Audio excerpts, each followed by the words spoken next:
ॐ ब्रह्म सत्यं निरंकार अजन्मा अद्वैत पुरखा सर्वव्यापक कल्याण मूरत परमेश्वराय नमस्तं परमेश्वराय नमस्तं परमेश्वराय नमस्तम्। ओम ब्रह्म सत्यम सर्वधा। ओम ब्रह्म सत्यम सर्वथा।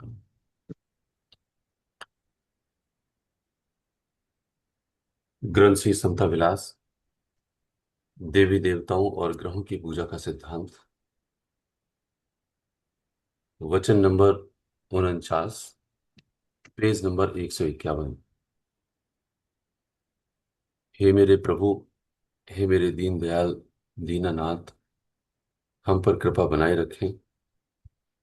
आपके द्वारा दिए हुए ग्रंथ के प्रति मेरी रुचि और बढ़ती चली जाए, मेरे मन में, मेरी बुद्धि में श्रद्धा विश्वास और भी बढ़ जाए, और बारंबार नित्य प्रति स्वाध्याय मनन गहरा चिंतन करते हुए आपकी शरण में, आप में ही लीन हो जाएं। ग्रंथ सम्मुख हो, पूरे आदर और विश्वास के साथ आपके ही हर वचन हर शब्द को हम अंतःसाह में स्थिर और स्थित करते जाएं। यही आपसे हम प्रार्थना करते हैं। हम पर कृपा करें, हम पर कृपा करें, हम पर कृपा करें। ओम ब्रह्म सत्य सर्व। श्री महाराज जी हम सभी से 49वें वचन में, जो पेज नंबर 151 पर है, समझा रहे हैं कि ईश्वर की महिमा के बगैर किसी शक्ति का निश्चय धारण नहीं करना चाहिए। देवी देवताओं के अंदर भी ईश्वर का चमत्कार है। ईश्वर के ईश्वर ही पूजने योग और सर्व सुखदाता है। ईश्वर विश्वास, ईश्वर उपासना से जीव परम शांति को प्राप्त होता है। श्री महाराज जी, ईश्वर की महिमा संपूर्ण सृष्टि में इस प्रकार वर्णन करते हैं, जो हमारे अंदर पता नहीं क्यों स्थिर नहीं हो पाती। उस परम शक्ति के बगैर किसी भी शक्ति का निश्चय धारण होना ही नहीं चाहिए। क्यों नहीं होना चाहिए? क्यों नहीं होना चाहिए? देवी देवताओं के अंदर भी ईश्वर का ही चमत्कार है।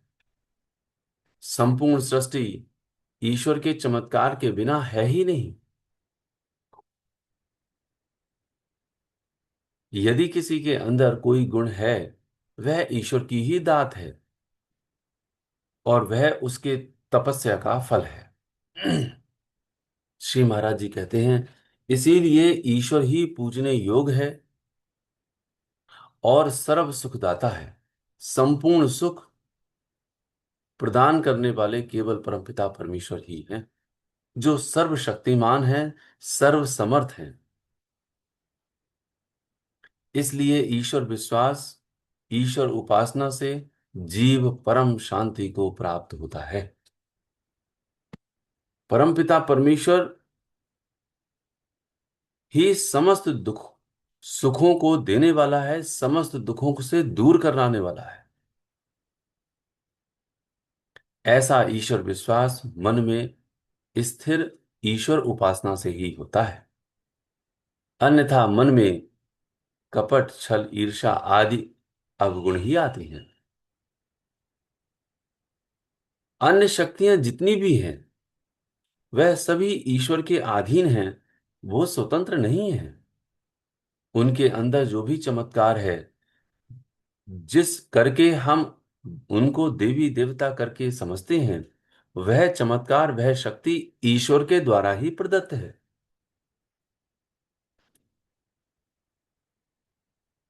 दास को एक श्लोक भगवान कृष्ण का याद आ रहा है, जो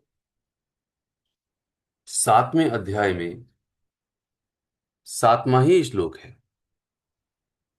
भगवान कहते हैं कि मत्तः परतरम न अन्यत् किंचितः अस्ति धनंजय, मैं सर्वम इदम प्रोतम सूत्रे मणिगणा इव। भगवान कहते हैं कि हे धनंजय, हे अर्जुन, मुझसे भिन्न दूसरा कोई भी परम कारण नहीं है। यह संपूर्ण जगत सूत्र में मणियों के समान मुझ में गुथा हुआ है। अर्थात हे अर्जुन, मुझसे बढ़कर कोई भी दूसरा है ही नहीं। जिस प्रकार एक माला में धागे के द्वारा हर मणि पिरोई जाती है और वह माला बन जाती है, वास्तविकता में वह धागा, वह मणि मैं ही हूं। हर जगह व्याप्त कारण मैं ही हूं। इसलिए मेरे अतिरिक्त, श्री महाराज जी कहते हैं, हे धनंजय, मुझसे भिन्न दूसरा कोई भी परम कारण है ही नहीं। अर्थात उन सब में मेरा ही चमत्कार है, मैं ही उनमें समाया हुआ हूं। तो उनको भिन्न करके देख रहा है, इसलिए यह तेरा भ्रम है, वह भिन्न नहीं है। उनमें जो भी है सब कुछ वह मेरे ही शक्ति के द्वारा, मेरे ही सामर्थ्य के द्वारा ही उनके अंदर आया है। इसलिए श्री महाराज जी कहते हैं कि ईश्वर विश्वास, ईश्वर उपासना से जीव परम शांति को प्राप्त हो जाता। तो ये विश्वास धारण कर ले। तुझे ये विश्वास आज तक नहीं हो पाया, क्योंकि तेरा विश्वास देह के अधीनता में आ चुका है। और देह 5 विकारों की होती है, इसलिए समस्त 5 विकार तेरे अपने विकार हो जाते हैं और तू उनसे छूट नहीं पाता। इसीलिए शांति के अतिरिक्त तुझे अशांति मिलती है, बेचैनी मिलती है, दुख मिलता है, और इसी संसार में पच पच करके मर जाता है। इसलिए ईश्वर की महिमा, जो सर्वशक्तिमान की महिमा है, वही हमको याद रखनी चाहिए। चमत्कारों के पीछे भागना नहीं चाहिए। हम चमत्कारों के पीछे भागते हैं। कहना नहीं चाहिए, सही मायने में हम अपने देवी देवताओं को भी बदल देते हैं, अपनी आस्था परिवर्तित कर देते हैं। क्यों? क्योंकि जहां पर चमत्कार है, जहां पर ज्यादा भीड़ें लगी हुई हैं, वहां पर हम वहां पहुंचना चाहते हैं। वह अंतर्यामी परमेश्वर मेरे हृदय में ही निवास कर रहा है। वही शक्ति है, वही परम शक्ति है।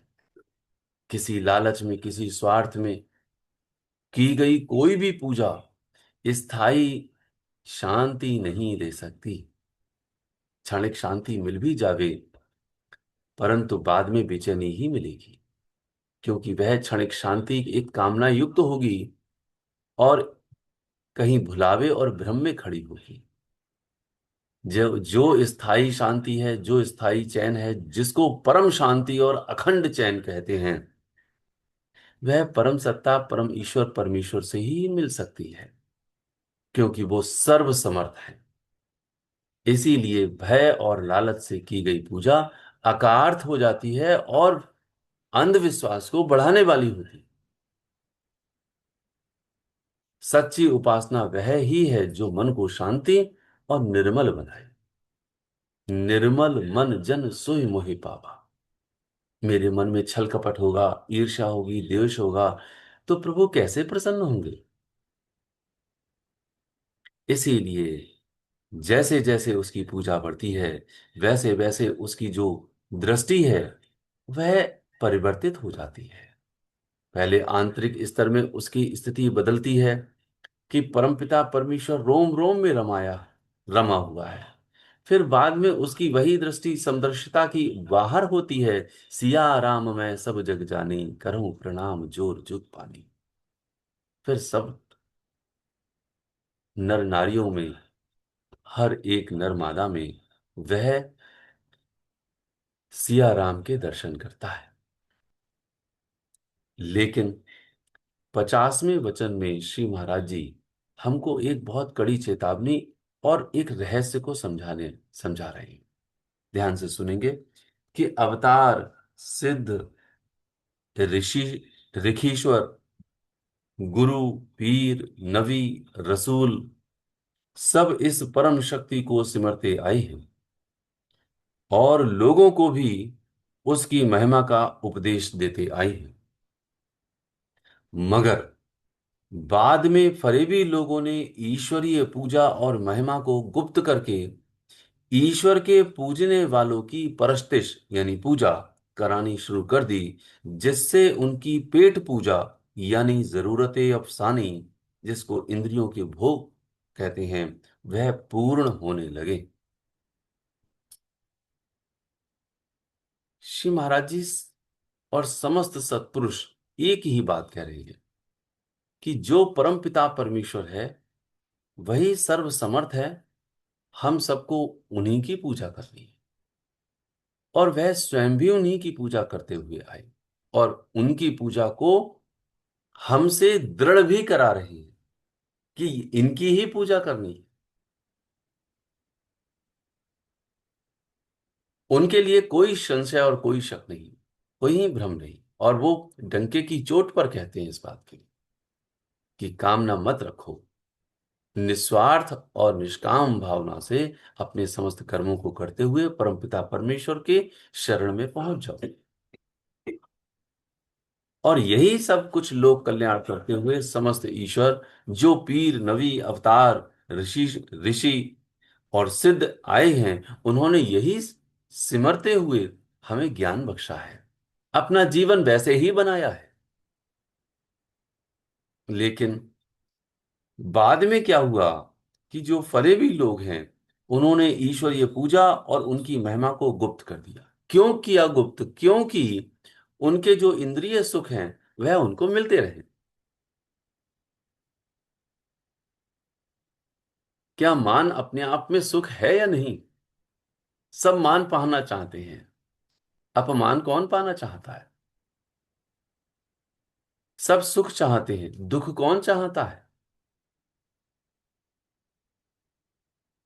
सब ये चाहते हैं कि मेरी आज्ञा का पालन सभी जगह हो।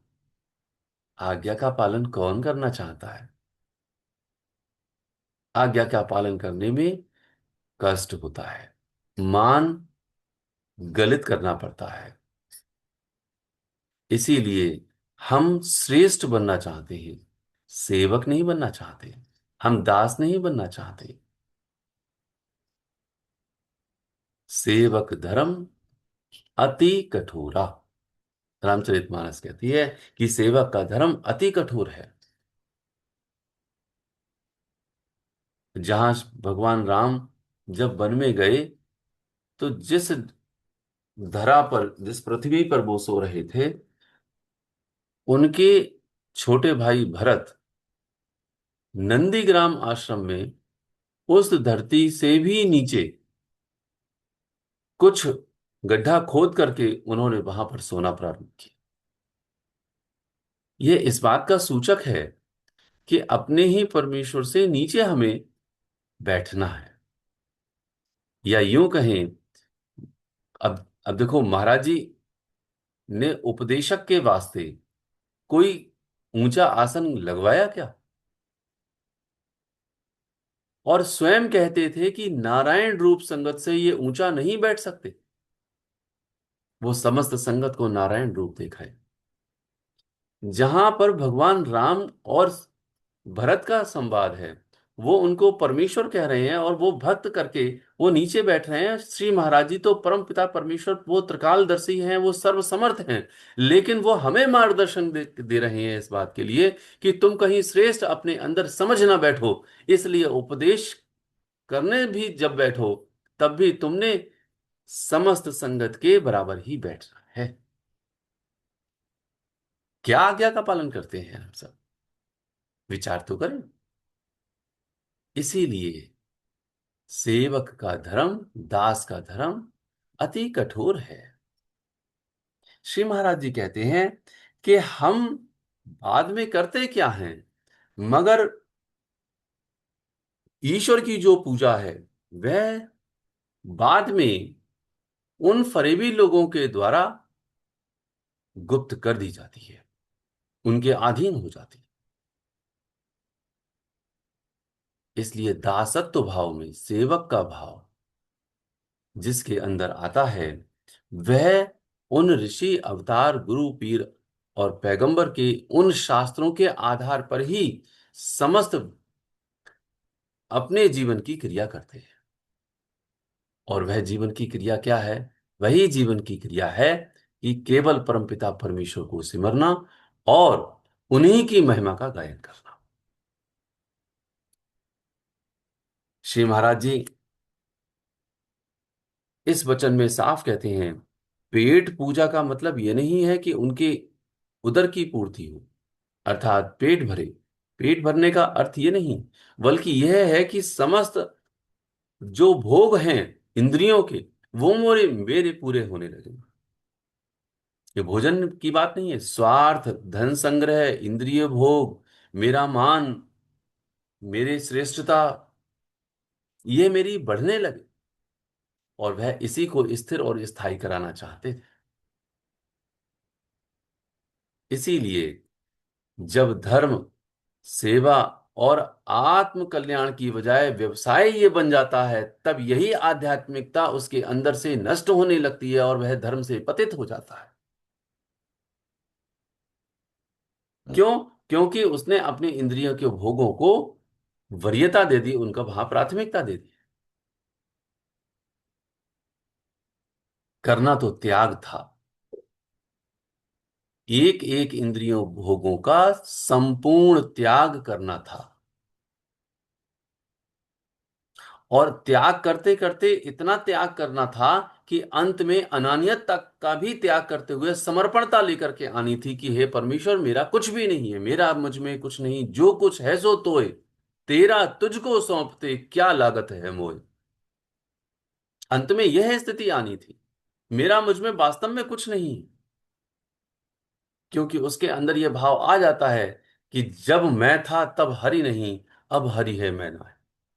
जब तक मैं रहूंगा तब तक हरि नहीं होगा, और जब हरि आ जाएगा तो मैं खत्म हो जाऊंगा। इसलिए मुझे अपनी मैं को भी उनके लिए समर्पित कर देना है। यह सही मायने में पराकाष्ठा है। लेकिन जैसे जैसे इंद्रियों के भोग बढ़ते हैं, उसकी मान प्रतिष्ठा और स्वार्थ खुदगर्जी उसकी आगे आती चली जाती है। वैसे वैसे वो अपने आप को स्थायी करने के लिए, जबकि कभी कोई स्थायी है ही नहीं अर्जुन, संपूर्ण सृष्टि परिवर्तनशील है। इसलिए कहते हैं कि जब वो ईश्वर की पूजा हटा करके अपने ही इंद्रिय भोगों की पूजा कोई कराने लगता है, वहीं पर बेड़ा गर्क होता है। इसलिए जो भी इस चलन में है आगे, जो हमारे ही अपने समाज में हैं, उन सभी को हमें समझना चाहिए और करना क्या चाहिए। एक परमपिता परमेश्वर की महिमा का गायन, उन्हीं की पूजा, उन्हीं के सदग्रंथों का मनन चिंतन गहरा करना चाहिए। और एक परमेश्वर को याद करते हुए अपने जीवन में त्याग त्याग और त्याग ही लाते रहना चाहिए। श्री महाराज जी हम सभी से वचन नंबर 51 में, पेज नंबर 151 पर समझाते हैं, एक जीवन स्वरूप सर्व प्रकाशक शक्ति परमात्मा को छोड़कर अनेक देवी देवताओं की पूजा ने अति खुदगर्जी, ईर्ष्या, छल को प्रकट कर दिया है, जिससे सब जीव अति क्लेशवंत हो रहे हैं। एक जीवन स्वरूप सर्व प्रकाशक शक्ति परमात्मा को छोड़कर, दास बार बार कहता है जीवन जीव में है। किसी का जो भी नाम है, उस नाम को देह करके कहते हैं। लेकिन वह देह में जो जीवन है, वह जीव के द्वारा है। जीव है तो जीवन है। जीव जैसे ही निकलता है, वैसे ही वह देह मृत हो जाती है। तो वो जो जीवन है, जीवन जीव के अंदर है, वह परमपिता परमेश्वर का अंश है। ईश्वर अंश जीव अविनाशी, जिसको होश है, जो जाननहार है, जो जानने वाली शक्ति है। उस सर्व प्रकाशक शक्ति, जो परमपिता परमेश्वर का ही अंश है, उसको छोड़ करके यदि कोई अन्य देवी देवताओं की पूजा करता है, तो होता क्या है? उसको खुदगर्जी आती है। अति, जिसको स्वार्थ कहते हैं, अति खुदगर्जी आती है। ईर्ष्या आता है, आती है। छल को प्रकट कर देता है। क्यों प्रकट करता है? क्योंकि वह अपने अस्तित्व से भ्रमित हो जाता है। अपने अस्तित्व से क्यों भ्रमित होता है? क्योंकि वह कामना युक्त पूजा कर रहा। परमपिता परमेश्वर से भी यदि कोई कामना युक्त पूजा करे, पतन तो वहां पर भी हो जाएगा। सर्वशक्तिमान परमपिता परमेश्वर से यदि कामना रख करके किसी ने पूजा की, तो वहां पर भी तो ईर्ष्या, छल, कपट और खुदगर्जी आ जाएगी। और तो फिर उनका पतन कितना होगा? जो देवी देवताओं के साथ जो पूजा कर रहे हैं, वह खुदगर्जी के साथ अपनी कामना युक्त पूजा कर रहे हैं। इसलिए कहते हैं, जैसे जैसे उनके अंदर खुदगर्जी, ईर्ष्या और छल आता है, वैसे वैसे वह सब जीव अति क्लेशवंत हो रहे हैं। उनके अंदर रोम रोम में क्लेश उत्पन्न है। वह इस स्वप्न भरे संसार को स्वप्न की भांति नहीं देख रहे, बल्कि वास्तविकता में देख रहे हैं, क्योंकि उन्होंने सबसे पहले अपनी ही देह को वास्तविकता बने में प्रकट कर लिया है, समझ लिया है। जबकि यह देह पंच तत्व की है, ठीक उसी प्रकार जैसे संपूर्ण सृष्टि पंच तत्व की है। पृथ्वी, जल, अग्नि, वायु और आकाश। तो जैसे ही उसने अपनी देह को इस स्थिर माना, अस्तित्व में जाना, वैसे ही ये स्वप्न भी अस्तित्व और स्थिर उसके लिए बन गया। क्यों ना बने? क्योंकि उसने अपने आप को स्थिर बनाया है, तभी तो ये संपूर्ण स्वप्न मेरे लिए स्थिर है। एक बार महर्षि रमन अपने शिष्यों के सम्मुख बैठे हुए थे, और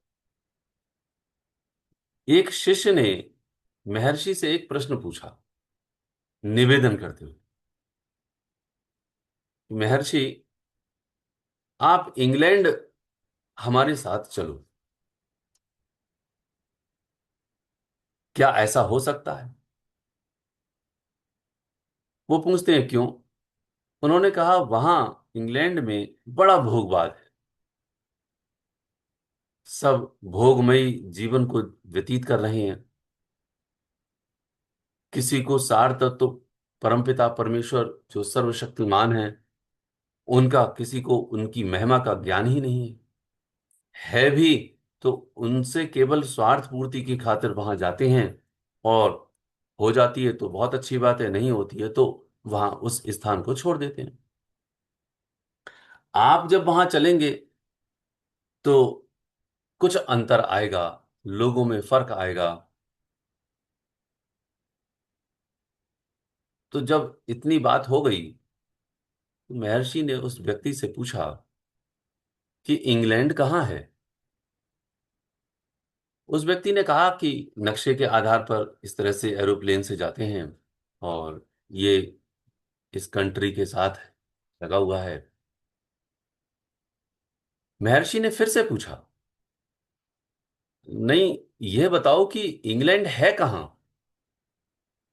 लेकिन महर्षि की बात को वह मनुष्य समझ नहीं पा रहा था। पुनः नक्शे के आधार पर, जैसे कि पृथ्वी का नक्शा है, उसी आधार पर पुनः वर्णन करने लगा। अब महर्षि समझाते हैं कि इंग्लैंड वहां नहीं है, उसके हृदय की ओर इशारा करते हुए कहते हैं इंग्लैंड यहां है। अब महर्षि जब समझाते हैं, समझा रहे थे कि इंग्लैंड, हृदय की ओर इशारा करते हुए कि इंग्लैंड यहां है, यानी उसके हृदय की ओर इशारा करते हुए कि तुम्हारे मन में है इंग्लैंड। अब मनुष्य को समझ में आया कि वास्तविकता क्या है। महर्षि समझाते हैं कि ना कहीं इंग्लैंड है, ना कहीं हिंदुस्तान है, ये सारी की सारी सृष्टि मनोमय है। जो महाराज जी कहते हैं, मन में ब्रह्मा मन में विष्णु, ये सारी सृष्टि मनोमय है। तुमको लगता है कि इंग्लैंड वहां है, हिंदुस्तान यहां है, पाकिस्तान यहां है, वह स्वप्न मात्र है सब कुछ।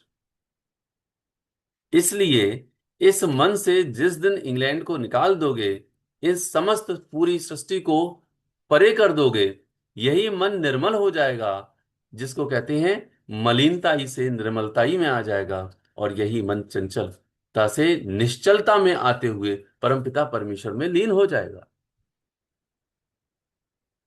अब विचार करने की बात है कि यदि हमने अपने इस देह को वास्तविकता समझी, तो हम कामना युक्त पूजा करके कहते कह रहे हैं कि उस पूजा को करके क्या होगा कि खुदगर्जी अति आ जाएगी, अति ईर्ष्या आ जाएगी, और अति छल आ जाएगा। उसी से मैं हर किसी के लिए दृष्टि रखते हुए मैं वार्तालाप करूंगा।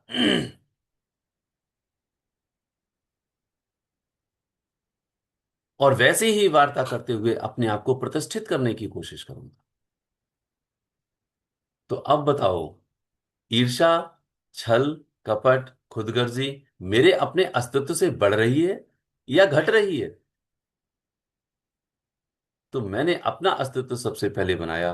परम शक्ति जो परमपिता परमेश्वर है, जिसका अंश मैं खुद हूं, तो मुझे उसके निकट पहुंचना है। तो देह कहां से बीच में आ गई? देह तो और भी नीचे है। देह तो जीव और परमात्मा, परमात्मा सबसे ऊपर है, उसके नीचे जीव है, जीव के नीचे मन है, मन के नीचे इंद्रियां हैं, इंद्रियों के नीचे ये देह है।